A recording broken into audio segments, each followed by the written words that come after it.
Welcome to the Breakthrough Broadcast, a podcast about innovative STEM solutions to real-world problems.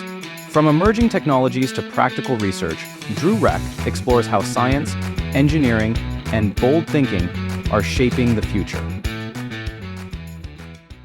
I'm Drew, and this episode is about one of the biggest challenges in ultra-fast flight: how to communicate at speeds up to 5 times the speed of sound. When something moves that fast, it doesn't just heat up the air around it. It fundamentally changes that air. It creates a shell of supercharged air that can block radio signals, radar, and data from sensors. That makes it hard to guide, track, or even communicate with a vehicle moving at thousands of miles an hour. In this episode, I'll go through what's actually happening in that layer, why it's such a problem for sensors, and what engineers have managed to do so far, and what's still missing before the super fast flight, called hypersonic flight, becomes truly viable. Let's start with the basics: what hypersonic actually means, and what makes it so different from anything that came before it. Hypersonic flight starts around Mach 5, which is about 5 times the speed of sound, roughly 3,800 miles an hour. At those speeds, the physics around the aircraft change in ways that don't just show up in normal or supersonic flight. Air can't move out of the way fast enough, so it compresses into an extremely thin layer at the nose and the leading edges of the plane. That compression raises the temperature to thousands of degrees. The surface of the vehicle faces heat so intense that normal temperatures materials would melt or vaporize almost instantly. Every part of the structure, the shape, materials, and sensors has to be very specifically designed to handle that thermal load. The pressure that forms in front of the aircraft due to the high speed is much stronger and closer to the surface than at lower speeds. That matters because the air in front of that aircraft starts reacting chemically. Oxygen and nitrogen molecules break apart, then ionize. Once that happens, the air isn't just hot gas anymore. It becomes plasma. There are a few different ways to reach hypersonic speeds. Some use vehicles like rocket boosters to get there, like re-entry capsules or glide vehicles. Others use air-breathing engines called scramjets, which compress and burn incoming air without slowing it down too much. Both face the same aerodynamic and thermal problems once they hit those speeds. Engineers usually divide flight speeds into subsonic, supersonic, and hypersonic because the physics shift each time. In the hypersonic range, temperature and chemistry start driving the behavior of the air, not just pressure and velocity. That's what makes hypersonic design a unique challenge. Every decision, from shape to material to sensor placement, depends on managing heat and the energy in the air around the plane. Now that the basics are clear, let's look at what happens when that supercharged shell of air forms, and why it's such a big issue for the communication devices. When a vehicle travels that fast, the air in front of it doesn't have time to move out of the way. The air molecules get compressed and heated extremely quickly. That heat causes chemical changes. The molecules of oxygen and nitrogen in the air break apart, and then the atoms lose electrons, forming a cloud of those broken molecules and free electrons. That's what we call a plasma sheath. The plasma isn't just a small layer. Depending on speed, altitude, and vehicle shape, it can extend several centimeters to over a meter around the vehicle, especially near the nose and the leading edges. Temperatures can reach thousands, sometimes tens of thousands of degrees. That heat alone is a major design challenge for materials and cooling systems. This ionized layer behaves differently from normal air. Because it contains free electrons, it can conduct electricity and respond to different electromagnetic fields. That is why it interferes with radar and communication signals. The electrons oscillate at some frequency, called the plasma frequency. If the frequency of a signal that electrons want to pass through the plasma is below the plasma's frequency, that signal cannot pass through, as reflected or absorbed. Unfortunately, the determinant of the plasma frequency is the speed of the plane. So as the plane speeds up, the plasma frequency increases, and fewer signal frequencies can make it out of the plane and to their destination. The density of the plasma also varies across the surface. Shock waves compress the air in front of the vehicle, and the flow behind the shock is turbulent. Those changes in density and temperature make the plasma behave inconsistently. which adds another layer of difficulty for sensor and communication systems. Engineers have to predict where the plasma will form, how dense it will be, and how it will move. During re-entry, spacecraft have experienced this effect firsthand. For a few minutes, all radio communications are lost because of the thick plasma layer surrounding the vehicle. This communications blackout is caused entirely by the air blocking electromagnetic waves. We can test these conditions in specialized facilities, like plasma wind tunnels. These tunnels replicate the temperature, pressure, and ionization levels around hypersonic vehicles. Researchers can measure how sensors perform and how signals propagate through plasma, which informs designs for antennas, communications, and navigation systems. In simple terms, the plasma sheath is a natural consequence of moving extremely fast through air. It's a layer of charged particles that changes how energy moves around the vehicle. Understanding it is the first step toward designing sensors and systems that can function reliably in hypersonic flight. Once a plasma sheath moves around a hypersonic vehicle, it interferes with sensors in a few ways.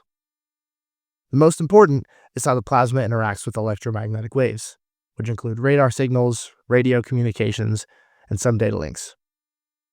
Plasma contains electrons that move around freely. This movement affects the waves, or potential messages, that are traveling through that plasma. The movement is what gives each plasma its own characteristic plasma frequency. Again, waves with frequencies lower than the plasma frequency cannot propagate through the plasma. Instead, they're reflected or absorbed.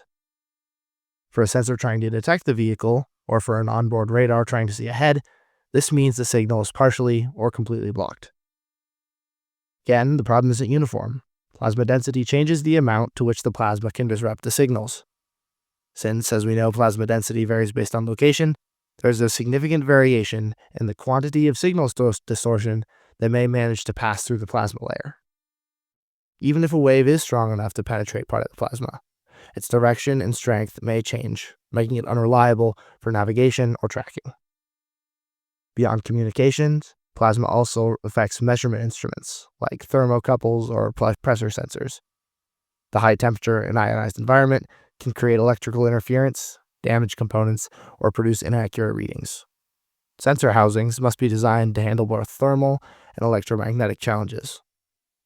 In short, plasma blocks sensors because the way electromagnetic energy moves around the vehicle. For hypersonic flight, where split-second navigation and accurate detection are critical, that interference presents a major engineering hurdle. Understanding the physics of the plasma and how waves interact with it is essential for designing systems that can operate at these extreme speeds. Next, we'll look at what sensor technologies are currently being used to work around or through these challenges. Before we get into technical details of the steps being taken to solve the issue, it's worth noting why this problem is so critical.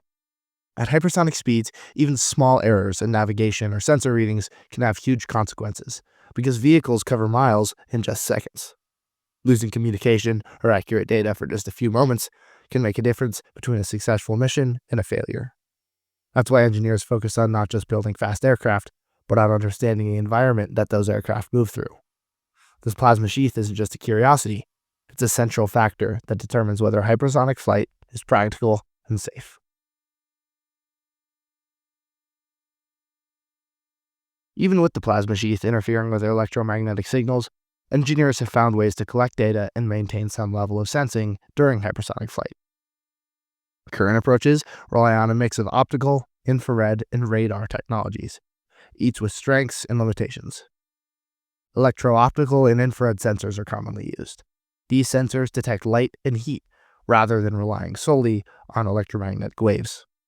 A hypersonic vehicle moving through the atmosphere generates significant heat, which produces infrared emissions that can be picked up by cameras.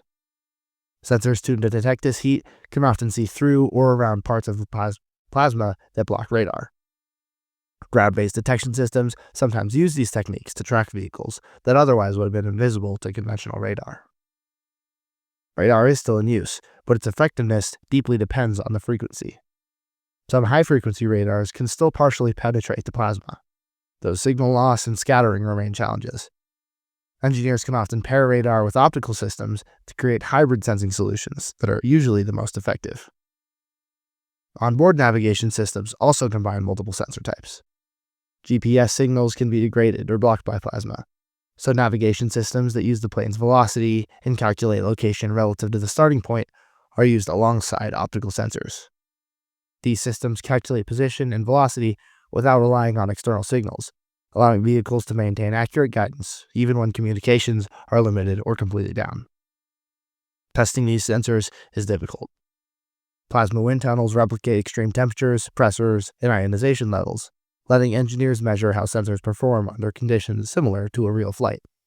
Simulation and modeling complement these experiments, helping design sensor placements and protective housings that maximize reliability. Despite these advances, no current system fully solves the plasma problem. Signal loss, reduced sensor accuracy, and thermal stress still limit performance. Engineers continue to explore new materials, new sensor types, and integration strategies to make hypersonic sensing more robust. Engineers and researchers are actively looking for ways to reduce or work around the plasma interference that disrupts sensors and communications in hypersonic flight. Several strategies are being explored, ranging from materials to magnetic control and alternative communication methods. One approach is magnetohydrodynamic, or MHD, control. This technique uses magnetic fields to influence the behavior of the plasma. By adjusting the plasma's flow or density around the vehicle, it may be possible to create channels where electromagnetic signals can pass through more easily. The research is still experimental, but early results show that controlling the plasma could reduce signal loss and improve sensor reliability. Optical and laser communications are another area of development. Instead of relying on traditional radio waves, lasers and high-frequency light can transmit information through or around the plasma layer. These systems require precise aiming and high power, but they offer a way to maintain communication where radio systems fail. Material design and sensor housing also play a role. Sensors need to survive extreme heat and high ionization levels. Engineers are testing heat-resistant materials and coatings that protect the sensors without interfering with their measurements. Specialized housings can minimize the impact of electromagnetic interference from the plasma. Simulation and modeling remain essential tools, though. High-fidelity computational models help researchers predict how plasma forms and interacts with various frequencies of electromagnetic waves. By simulating different vehicle shapes, speeds, and altitudes, engineers can test sensor designs virtually before building physical prototypes. Even with these strategies, challenges remain. The plasma layer is highly dynamic and varies with speed, altitude, and atmospheric conditions. Solutions that work in one scenario may not perform well in another. Achieving reliable, real-time sensing in all phases of hypersonic flight is still an open problem. These efforts show that overcoming the plasma blackout is a combination of physics, materials science, and engineering design. Progress is being made, but it will take continued research and testing before sensors can fully operate at hypersonic speeds without interruption. Looking ahead, reliable sensing at hypersonic speeds remains a key challenge for engineers and researchers. While current technologies offer partial solutions, fully overcoming the plasma interference will require new approaches and integrated designs. One way to understand just how extreme hypersonic flight is comes from historical tests and experimental vehicles. The X-15, a rocket-powered research plane from the 60s, reached speeds over Mach 6. Pilots reported communication blackouts during the highest speed segments, even though the vehicle was relatively small and well instrumented. Modern hypersonic vehicles, like those tested in defense programs or by NASA, encounter even more extreme plasma conditions because they travel faster and at higher altitudes, where the air is thinner but still hot enough to ionize. These examples show that plasma interference isn't just theoretical. It's been observed repeatedly in real flight conditions. Another important consideration is the variability of the plasma itself. Unlike a solid wall, the plasma sheath is constantly shifting. Shock waves change with small variations in vehicle speed, angle, or atmospheric density. Turbulence behind the shock front can create localized pockets of higher or lower electron density. That means a sensor or communication signal might work at one instant and fail the next. Engineers can't rely on a single type of sensor or communication link. Instead, they must create redundant systems that can adapt to changing conditions in real time. Lab experiments help with this issue, but they have limits. Plasma wind tunnels can replicate temperature and ionization, but only for a few seconds at a time and at relatively small scales. Computational models are improving rapidly, allowing engineers to simulate full flight conditions. Even so, the models must account for highly nonlinear interactions between plasma, electromagnetic waves, and the vehicle surface. These calculations are computationally intensive, but they're essential for designing sensors that can survive and function reliably. Finally, there's a human factor for all this. In addition to automated sensors and onboard systems, engineers must plan for contingencies and develop protocols for communication blackouts. That might include pre-programmed flight paths, autonomous decision-making, and backup navigation systems. In essence, successful hypersonic flight depends on understanding the physics of the plasma, but how the entire system, vehicles, sensors, communications, and human operators works together. One step that could allow these planes to succeed is plasma mitigation. Controlling or reducing the density of the plasma layer around the vehicle could allow signals to pass through more reliably. Another major challenge is sensor robustness. Sensors will need to withstand extreme temperatures, pressure, and ionization while still providing accurate data. Material development, cooling systems, and protective housings are all critical components of the solution to that problem.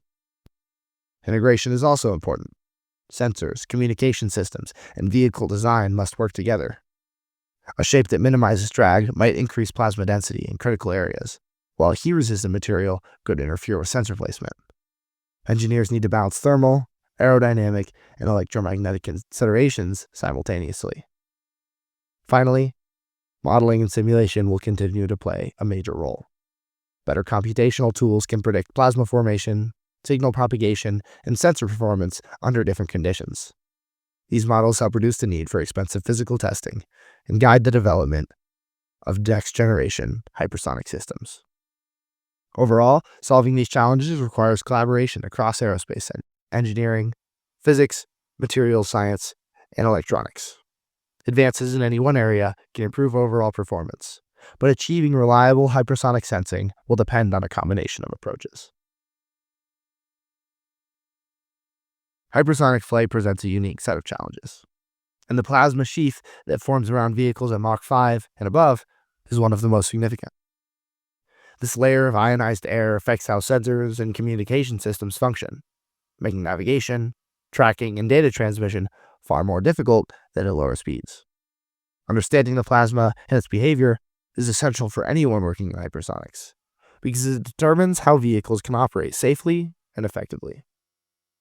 Current technology addresses some of these challenges, but it is far from a complete solution.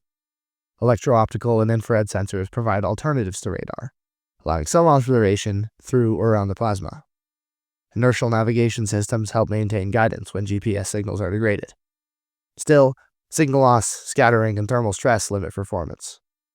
Researchers continue to explore innovative approaches, from MHD control of plasma flow to laser-based communications and advanced materials that can survive extreme temperatures while protecting our sensors. Looking to the future, the main challenges are integration and adaptability. Engineers must design systems that handle the dynamic plasma environment across different speeds, altitudes, and vehicle designs. Accurate modeling and testing remain critical, but real-world flight introduces variables that are difficult to replicate in a lab. Solving these problems will require collaboration across fields, including aerospace, physics, materials science, and electronics. Success could unlock reliable hypersonic flight for defense, research, and maybe even eventually civilian applications. Plasma sheath may be a natural consequence of high speed, but with the right combination of science and engineering, we may be able to see through it. Thanks for tuning in to the Breakthrough broadcast. If today's conversation sparked a new idea, share the episode and follow the show wherever you listen. Got a question, idea, or breakthrough of your own? Reach out at breakthroughbroadcastconnect@gmail.com. Until next time, keep questioning, keep building, and don't wait for the future. Help create it.